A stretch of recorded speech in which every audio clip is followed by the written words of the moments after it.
Hivi mzee Mbala, wewe ni kabila gani hasa? Janangu bana, umeniuliza swali zuri sana. Hasa kwa mtu unayetamani kuelewa vizuri asili ya mazingira na asili ya watu wanaokuzunguka. Hilo ni swali la ndani na wewe kabisa. Unaelewa vizuri bana. Mimi bana kiasili bana natoka katika kabila la Wamendemebeta. Baba yangu, mama yangu wote ni Wamendemebeta. Lakini ile kabila letu ni wakahistoria kidogo. Kwa kabila letu lile la Wamendemebeta, kulikuwa kuna kabila la Wandende. Ambalo Wandende ndio walikuwa kabila la Wandende ndio lilikuwa kabila la asili kabisa la hapa Kongo kwa Nguna.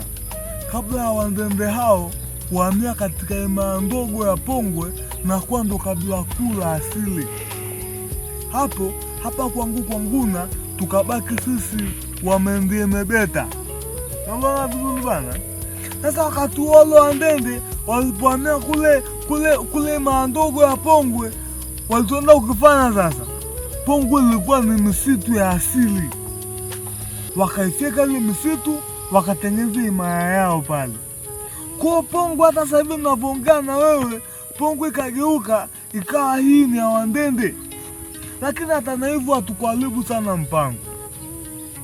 Tangu miaka hiyo ya nyuma mpaka miaka hii hapa karibuni hapa, Wandende na sisi Wamendemebeta tulikuwa ni zaidi ya ndugu.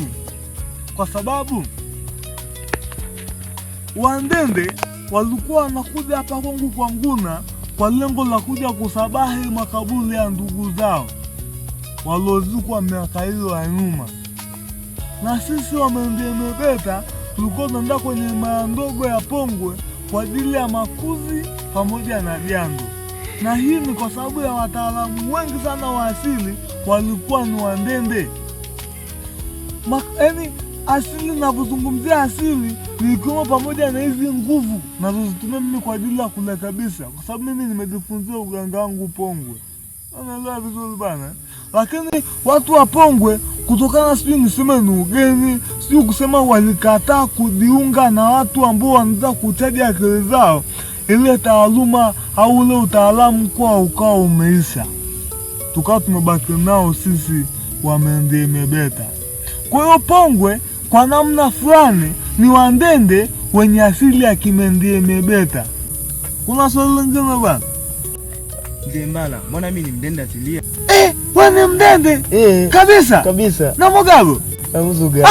Wewe ni ndugu yangu kabisa.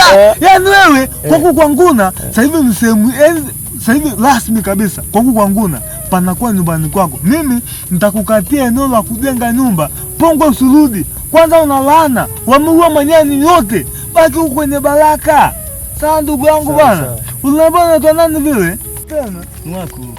Mwaku? Hili jina la Mwaku kwangu sio geni ile jina. Ile jina nafikiri ilikuwa ni babu wa mzee Papikojo. Papikojo ni babu yangu mimi. Wamjua mzee Papikojo? Papikojo kazaliwa kwenye ardhi hii. Na wewe umekuja hapa kweli asili inaitana. Bana karibu, mimi nitakukatia eneo.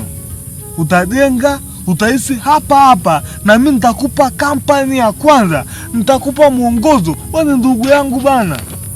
Sasa nitakuja kukupa siri kidogo.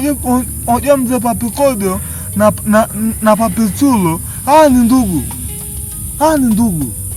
Lakini hii kitu, kuna kitu hapa nitakuja kukuambia wakati mwingine. Tumelala vizuri kijana wangu. Usio na pressure.